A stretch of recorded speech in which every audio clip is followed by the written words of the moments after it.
जय श्री कृष्ण। राधे राधे दोस्तों, आप सभी का दिन शुभ और मंगलमय हो। आप सभी पर भगवान विष्णु की कृपा सदा सर्वदा बनी रहे।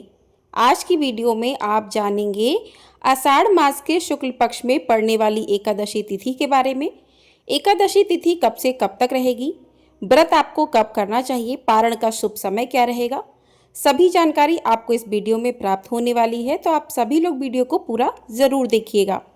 इस बार साल 2025 में आषाढ़ मास के शुक्ल पक्ष में पड़ने वाली एकादशी का व्रत 6 जुलाई यानी कि रविवार को रहेगा, जिसे देवशयनी एकादशी, हरिशयनी एकादशी और पदनाम एकादशी के नाम से भी जाना जाता है। इस दिन से भगवान विष्णु अगले 4 महीनों के लिए पाताल लोक में योग निद्रा में चले जाते हैं और तभी से चातुर्मास भी प्रारंभ हो जाता है। इस वीडियो में आप देवशयनी एकादशी व्रत की तिथि, पारण, मुहूर्त, इस दिन पड़ने वाले शुभ संयोग, अगर भद्रा काल है तो भद्रा काल कब से कब तक रहेगा, भद्रा का वास कहाँ रहेगा, साथ ही आप जानेंगे देवशयनी एकादशी की विशेष पूजा विधि के बारे में और इस दिन क्या करना चाहिए, क्या नहीं करना चाहिए, किन जगहों पर एकादशी के दिन दीपदान करने से भगवान विष्णु की कृपा प्राप्त हो सकती है। अगर जानकारी पसंद आए तो वीडियो को लाइक करके कमेंट बॉक्स में जय श्री कृष्ण राधे राधे अवश्य लिखिएगा। साथ ही अगर आप जानना चाहते हो चातुर्मास के बारे में या सुनना चाहते हो तो देवशयनी एकादशी की कथाएं, तो इस दिन हमारे चैनल पर आप कथाएं भी जरूर सुन लीजिएगा। आपको बता दें कि देवशयनी एकादशी साल भर में आने वाली प्रमुख और महा एकादशियों में से एक होती है। तो वहीं आषाढ़ शुक्ल पक्ष की द्वादशी तिथि यानी देवशयनी एकादशी के ठीक अगले दिन महाद्वादशी होती है, जो कि बहुत ही विशेष और शुभ फल प्रदान करने वाली होती है, जिसे वासुदेव द्वादशी के नाम से भी जाना जाता है। इस दिन खास तौर पर निसंतान दंपतियों को संतान प्राप्ति की कामना से भगवान श्री कृष्ण की पूजा करनी चाहिए। और क्योंकि सोमवार का दिन पड़ रहा है द्वादशी को, तो भगवान शिव और माता पार्वती की पूजा करने से सभी अधूरी मनोकामनाएं भी पूर्ण हो जाती हैं। तो जो भी भक्त द्वादशी का व्रत करना चाहते हैं तो पहले सुबह वो अपने एकादशी व्रत का पारण कर ले, उसके बाद ही द्वादशी का व्रत करें और शाम के समय व्रत का पारण कर ले। बात करते हैं कि इस दिन कहाँ कहाँ दीपदान करना चाहिए। तो देवशयनी एकादशी के दिन अपने घर के तुलसी में, घर के मुख्य द्वार पर, घर के पूजा घर में और पीपल के पेड़ के नीचे और अपनी रसोई घर में एक एक दीपक अवश्य जलाएं, क्योंकि इस दिन किए गए दीपदान का फल आपको पूरे 4 महीने तक प्राप्त होता रहेगा। और जो लोग चातुर्मास में व्रत रहते हैं तो उन्हें देवशयनी एकादशी के दिन से ही अपने चतुर्मास व्रत का भी पालन प्रारंभ कर देना चाहिए। इस दिन सुबह जल्दी उठकर स्नान आदि से निवृत्त होने के बाद भगवान विष्णु और माता लक्ष्मी जी का पूजन करना चाहिए। अगर आप भी अपने घर पर भगवान विष्णु की प्रतिमा को अगले 4 महीनों तक के लिए शयन कराना चाहते हैं तो एक अलग से चौकी पर साफ पीला वस्त्र बिछाकर उस पर भगवान विष्णु की प्रतिमा को पहले स्नान कराएं, फिर तिलक लगाएं, नए वस्त्र धारण कराएं, पीले पुष्पों की माला अर्पित करें और उनकी प्रतिमा को लिटाकर फिर उनका विधिवत पूजन अर्चन करके मंत्र जाप करें। देवशयनी एकादशी के दिन भगवान विष्णु शयन के लिए पाताल लोक में स्थित राजा बलि के महल में जाते हैं और जाने से पहले वे भगवान शिव को सृष्टि के पालन का कार्यभार सौंप कर जाते हैं। इसलिए देवशयनी एकादशी के दिन भगवान विष्णु के अलावा भगवान शिव की भी पूजा अवश्य करनी चाहिए। और जो इन 4 महीनों में तुलसी जी की नित्य पूजा करता है, तुलसी जी को सींचता है, दीपक जलाता है, उन पर भगवान विष्णु की कृपा सदैव बनी रहती है। आइए अब जानते हैं उन विशेष मंत्रों के बारे में जिनका जाप आपको देवशयनी एकादशी के दिन करना चाहिए। भगवान को शयन कराने का मंत्र है सुप्त जगन्नाथ जगत सुप्तम भवे दिवम बिम बुद्धेत त्वम बुद्धि जगत सर्वम चराचरम। शयन कराने के बाद भगवान को आप पीली या सफेद चादर से अवश्य ढकें। तुलसी माता की पूजा का मंत्र है ओम श्री त्रिपुराय विद्महे तुलसी पत्राय धीमहि तनो तुलसी प्रचोदयात्। भगवान की पूजा में आप नित्य प्रति तुलसी का पत्ता अवश्य रखें। एकादशी व्रत के नियमों का पालन दशमी तिथि से प्रारंभ हो जाता है। दशमी तिथि के सूर्यास्त के बाद भोजन ग्रहण नहीं करना चाहिए और दशमी तिथि को ही तुलसी पत्र तोड़कर रख लेना चाहिए। एकादशी के दिन तुलसी जी में जल नहीं अर्पित किया जाता है, लेकिन सोमवार को तुलसी जी में जल जरूर अर्पित करना चाहिए। और एकादशी के दिन लहसुन, प्याज, चावल, मसूर की दाल, बैगन इत्यादि का त्याग किया जाता है। सभी ग्रस्त जनों को भी इस दिन चावल का त्याग करना चाहिए, भले ही आप एकादशी का व्रत नहीं रख रहे हो। भगवान विष्णु और माँ लक्ष्मी जी की कृपा से भक्तों के घर में धन के भंडार भरे रहते हैं। जो भक्त एकादशी का उपवास रखते हैं, यही नहीं, एकादशी ही एकमात्र ऐसा उपवास है जो समस्त पापों का क्षय करने में समर्थवान है।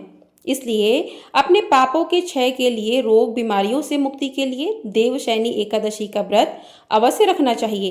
तो ये थी एकादशी व्रत के नियम की संपूर्ण जानकारी। अब बात कर लेते हैं एकादशी तिथि कब से लग रही है और कब समाप्त होगी, कब आपको व्रत रखना चाहिए, क्योंकि एकादशी के मुहूर्त का विशेष महत्व होता है। एकादशी का व्रत एकादशी तिथि में ही रखा जाता है। द्वादशी तिथि युक्त जो एकादशी होती है वो बहुत ही अच्छी एकादशी मानी जाती है। तो आइए जानते हैं एकादशी तिथि प्रारंभ कब से हो रही है। तो 5 जुलाई दिन शनिवार शाम 6:58 से एकादशी तिथि प्रारंभ हो जाएगी और 6 जुलाई दिन रविवार रात 9:14 पर एकादशी तिथि समाप्त होगी। तो 5 जुलाई की शाम को शुरू होकर 6 जुलाई की रात में समाप्त होगी। तो ऐसे में उदय तिथि के अनुसार साल 2025 में देवशयनी एकादशी का व्रत 6 जुलाई दिन रविवार को रखा जाएगा। इसी दिन भगवान विष्णु और माँ लक्ष्मी का विधिवत पूजन किया जाएगा और इसी दिन से ही भगवान 4 महीनों के लिए सो जाते हैं। अब बात करते हैं इस दिन शुभ मुहूर्त की। तो इस दिन सूर्योदय सुबह 5:50 पर होगा, सूर्यास्त शाम 7:12 पर होगा। ब्रह्म मुहूर्त सुबह 4:14 से 5:02 तक रहेगा। अभिजीत मुहूर्त दोपहर 12:04 से 12:58 तक का रहेगा। साध्य योग रात 9:27 तक, बाद में शुभ योग लग जाएगा और राहु काल शाम 4:30 बजे से 6 बजे तक का रहेगा। उसके बाद द्वादशी तिथि की बात करते हैं। तो द्वादशी तिथि 6 जुलाई रविवार रात 9:15 से प्रारंभ हो जाएगी और 7 जुलाई सोमवार की रात 11:10 तक रहेगी। तो द्वादशी जो है 7 जुलाई की रात 11:10 तक रहेगी, उसके बाद समाप्त हो जाएगी। तो इस दिन मुहूर्त के बारे में जानते हैं। तो 7 जुलाई को सूर्योदय सुबह 5:51 पर होगा, सूर्यास्त शाम 7:12 पर होगा। ब्रह्म मुहूर्त सुबह 4:15 से 5:03 तक का रहेगा। अभिजीत मुहूर्त दोपहर 12:05 से 12:58 तक का रहेगा। सर्वार्थ सिद्धि योग भी बन रहा है इस दिन, जो कि सुबह 5:51 से मध्य रात्रि 1:11 तक का रहेगा। उसके बाद इस दिन राहु काल भी रहेगा, जो कि सुबह 7:30 बजे से लेकर 9:11 तक का रहेगा। तो 7 जुलाई को जो भी द्वादशी का व्रत अगर करते हैं तो इन शुभ मुहूर्त में वो पूजा कर सकते हैं और भगवान श्री कृष्ण का पूजन कर सकते हैं। अब बात करते हैं कि हरिवासर कब समाप्त हो रहा है। तो हरिवासर 7 जुलाई दिन सोमवार को सुबह 4 बजे समाप्त हो रहा है। तो 4 बजे के बाद व्रत का पारण करना चाहिए। कहते हैं जब तक हरिवासर का समय समाप्त नहीं हो जाता है तब तक एकादशी के व्रत का पारण नहीं करना चाहिए। यदि इस समय में आप व्रत का पारण कर लेते हैं तो आपका व्रत पूर्ण नहीं माना जाता है। अब बात करते हैं व्रत के पारण की। तो 7 जुलाई दिन सोमवार को एकादशी के व्रत का पारण किया जाएगा। पारण का शुभ समय रहेगा सुबह 5:29 से लेकर 8:36 तक का। तो एकादशी के व्रत का पारण शुभ मुहूर्त में ही करें, तभी आपका अपने व्रत का जो है पूर्ण फल आपको प्राप्त होता है। तो पारण का समय 5:30 बजे से लेकर 8:30 बजे तक का रहेगा। 2 घंटे का समय, 3 घंटे का समय रहेगा। तो इस समय में आप व्रत का पारण कर लें।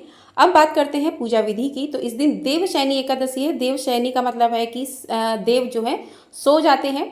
तो इस दिन आप जो है सुबह सवेरे जल्दी उठकर स्नान आदि करके स्वच्छ वस्त्र धारण करके पीले रंग का आसन लें और एक चौकी लें, उस पर आसन को बिछाएं। भगवान विष्णु की प्रतिमा को स्थापित करें, माता लक्ष्मी की प्रतिमा को स्थापित करें और विधि विधान से आप जो है उनका अभिषेक करें, उनको तिलक अर्पित करें।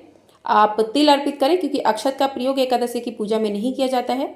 तो अर्पित करें। उसके बाद जो भी मौसमी फल चल रहे हों उनका भोग अर्पित करें और जो भी आपने घर में भोग प्रसाद बनाया है वो भगवान विष्णु को आप अर्पित करें और जनेऊ अर्पित कर सकते हैं, आप पुष्प की माला अर्पित करें। तो इस प्रकार से पूजन करें और कथा को सुने। कथा आपको हमारे चैनल पर मिल जाएगी, तो आप लोग वहाँ से जाकर सुन सकते हैं। और कथा सुनने के बाद आरती करें, आरती के बाद क्षमा प्रार्थना करें। और इसी दिन कहते हैं कि देव सुला दिए जाते हैं। तो जिसके यहाँ भी देव सुलाने की परंपरा होती है तो इस दिन चौकी पर पीला रंग का आसन बिछाकर वहाँ पर विष्णु भगवान की प्रतिमा को आप लिटाकर एक चादर से उसको ढक दीजिए और सुला दीजिए। पूरे विधिवत सुलाने का मंत्र आपको बता दिया है, उस मंत्र के साथ देव को सुलाना है। और उसके बाद देव उठनी एकादशी पर देव जागते हैं तब फिर से भगवान विष्णु अपने कार्यभार जो है अपना संभालते हैं। तो इस प्रकार से ये थी देवशयनी एकादशी की संपूर्ण जानकारी। आशा करती हूँ आपको वीडियो पसंद आई होगी और सभी जानकारी आपको प्राप्त हो गई होगी। तो आपको वीडियो पसंद आई, वीडियो को लाइक ज़रूर कर दीजिएगा। चैनल पर नए हैं तो चैनल को सब्सक्राइब भी कर लीजिएगा। आपको हमारे चैनल पर देवशयनी एकादशी की कथा सुनाई जाएगी, साथ ही पूर्णिमा कब है, सावन कब से प्रारंभ हो रहे हैं, समस्त जानकारी दी जाएगी। तो आप लोग चैनल को सब्सक्राइब करके ढेर सारा अपना प्यार जरूर दीजिएगा। कमेंट बॉक्स में जय श्री कृष्ण राधे राधे भी अवश्य लिखिएगा। जय श्री कृष्ण राधे राधे।